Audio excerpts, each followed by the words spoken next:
और शिक्षक साथियों और मेरे प्यारे बच्चों, मैं लक्ष्मी पवार माध्यमिक शिक्षक शासकीय नवीन माध्यमिक शाला देवठान में कार्यरत हूँ। जैसा कि हम सभी कोरोना संक्रमण के कारण उत्पन्न होने वाली विषम परिस्थितियों से अवगत है। पिछले लगभग 3 माह से सभी कार्यों में कोविड-19 का असर देखने को मिला है, जिसमें एक क्षेत्र शिक्षा विभाग भी है। 22 मार्च जनता कर्फ्यू के पश्चात शाला बंद होने के आदेश मिले। ऐसी स्थिति में सत्र 2019-20 की वार्षिक परीक्षाएं निरस्त की गई, जिसके कारण शिक्षकों, बालकों व पालकों में असमंजस की स्थिति उत्पन्न हो गई। आगे क्या होगा? इन हालातों को देखते हुए हमारे दिमागों में प्रश्नों का मंच तैयार हो गया, जिनका हमें हल ढूंढना था। कुछ ऐसा हल जिससे बच्चों में शिक्षा का प्रवाह बना रहे।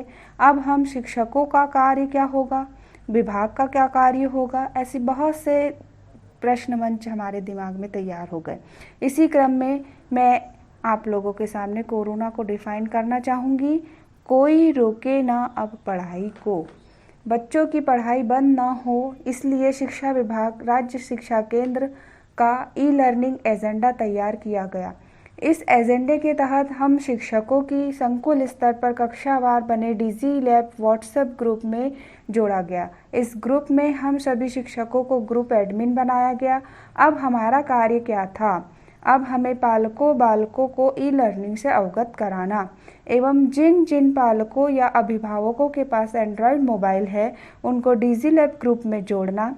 ग्रामीण स्तर पर यह कार्य थोड़ा सा कठिन कार्य है, लेकिन परेशानी, दिक्कतें, मुश्किलें, ये सभी विरोधक चीज़ें किसी भी कार्य की शुरुआत में देखने को मिलती है। लेकिन जब हम कार्य को दृढ़ इच्छा शक्ति के साथ करने के लिए कदम उठा ले, तो फिर हमारे कदम को कोई नहीं रोक सकता।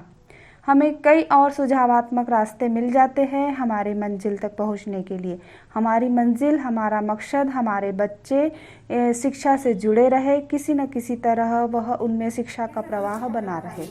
मैंने स्वयं इस क्रम में बालकों से संपर्क करना प्रारंभ किया, ई लर्निंग पर चर्चा की, घर पर रहकर ऐसा क्या क्या करें कि हमारे बच्चे शिक्षा से जुड़े रहे। मैंने पालकों को शिक्षक बनने का आग्रह किया कि अब आप शिक्षक की तरह अपने बच्चों को 1-2 घंटे का समय दें और इस समय में आप उन्हें शुद्ध लेख पाठ पढ़वाना, मौखिक प्रश्नोत्तरी, कहानी, कविता, चित्र बनाना, पहाड़े, गिनती, जोड़ना, घटाना, गुणा भाग, ऐसी कई छोटी छोटी गतिविधियां करवा सकते हैं, जिससे बच्चे भी सीखेंगे और आप भी सीखेंगे। इन्हीं गतिविधियों को सिर्फ बच्चों को बोलना है, फिर बच्चे ही क्रम दर क्रम आपको सिखाते रहेंगे और स्वयं भी सीखेंगे। किसी व्यक्ति को जब हम किसी कार्य का दायित्व देते हैं, वह उसे पूर्ण मन से अपनाता है, तो वह उसे लगन के साथ करने की चेष्टा करता है। इस कार्य की जिम्मेदारी मेरी है, मैं इस कार्य का मुखिया हूँ, वह उस कार्य को करने में रुचि लेने लगता है और उसका मनोबल बढ़ता है। साथियों, हम सब कुछ जिम्मेदारियां बच्चों को सौंपें, उनकी शक्ति को पहचानें, बस आप उनका मनोबल न टूटने दें, उनके मार्गदर्शक पल पल बने रहे, जिससे हमारी राह आसान होते चले जाएगी और हमारा मकसद पूरा होता दिखेगा। मेरे द्वारा डिजी लैब ग्रुप में कक्षा 6वीं से 7, कक्षा 7वीं से 6 और कक्षा 8वीं से 5 और एक विधायक प्रतिनिधि श्री मुकेश यादव जी को जोड़ा गया। ऐसे कुल 20 लोगों को मैंने इस ग्रुप से जोड़ा, जिसमें प्रतिदिन कक्षा 1 से लेकर 8 तक विद्यार्थियों के लिए शिक्षण सामग्री आती है। अब सबसे पहले हम शिक्षकों का दायित्व क्या है? सबसे पहले हमें खुद उस शिक्षण सामग्री को देखना और समझना है। उसके बाद उसे एक डायरी में नोट करना है। बच्चों से संवाद स्थापित कर शिक्षण सामग्री पर चर्चा करें। उचित बच्चों के स्तर का गृह कार्य दे, जो कि वे आसानी से कर सकते हैं।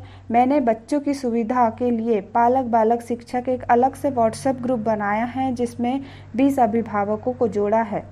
इस ग्रुप में हम लोग आपस में हमारी गतिविधियों को साझा करते हैं, जैसे मेरे द्वारा कुछ विषय वस्तु के नोट्स बनाकर ग्रुप्स में सेंड करना, गृह कार्य लिखकर सेंड करना, बच्चे अपना गृह कार्य सेंड करते हैं, आवश्यक दिशा निर्देश ग्रुप में सेंड करते हैं। ग्रुप में अनावश्यक चीज़ों को सेंड नहीं किया जाता है, इस बात का पूरा ध्यान रखा जाता है। इस ग्रुप को बनाकर हम एक परिवार के सदस्यों की तरह आपस में जुड़ गए हैं, जिसका रिस्पांस भी पॉजिटिव देखने को मिल रहा है।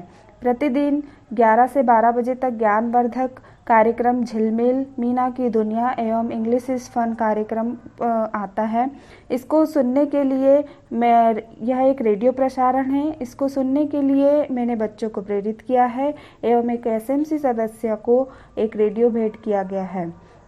उनके घर के सामने एक मंच है, वहाँ प्रतिदिन 10 से 15 और ज़्यादा बच्चे भी रेडियो का श्रवण करते हैं। हमारे एक बच्चे की दादी श्रीमती भूरी कहार को मैंने बच्चों को के साथ बैठने के लिए प्रेरित किया, ताकि बच्चों की देखभाल एवं उनका मनोरंजन भी हो सके। वह खुशी खुशी इस कार्य को कर रही है। मैं भी प्रतिदिन अपने बेटे के साथ रेडियो प्रसारण सुनती हूँ। 1 घंटे के दौरान हमें बहुत कुछ सीखने को मिलता है। प्रसारण उपरांत मैं वीडियो कॉल कर बच्चों से प्रसारण पर चर्चा और विषय वस्तु समझा देती हूँ। मैंने बाल कैबिनेट को भी सक्रिय कर रखा है, जिसमें हमारे शिक्षा मंत्री ने अपनी मम्मी पापा की मदद से एंड्रॉयड मोबाइल खरीदा है, जो अपने सहपाठियों की मदद कर रहा है। बच्चों ने आपस में पुस्तकों की अदला बदली कर रखी है।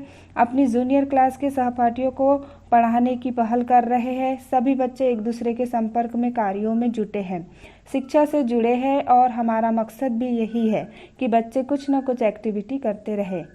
राज्य शिक्षा केंद्र के द्वारा प्रतियोगिताओं में भी बच्चों ने भाग लिया।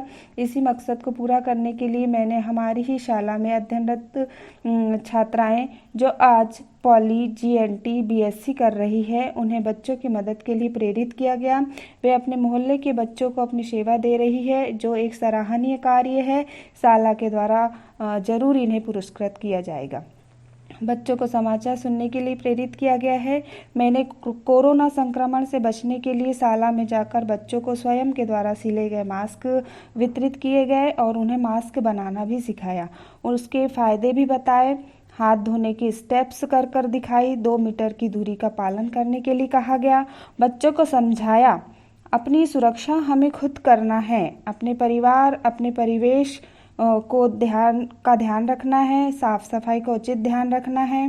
राज्य शिक्षा केंद्र द्वारा हम शिक्षकों के लिए भी दीक्षा ऐप के माध्यम से प्रशिक्षण की व्यवस्था की गई है, जिसे मैंने पूरा कर लिया गया है और जिसके मुझे 5 प्रमाण पत्र प्राप्त हुए हैं।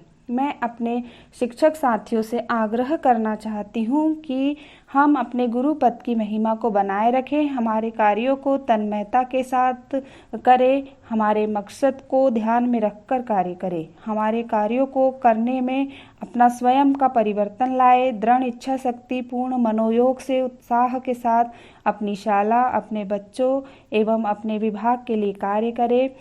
जो कार्य करेगा उसे मुश्किलें, दिक्कतें, परेशानियां तो आएगी, लेकिन हम बुद्धिजीवी हैं।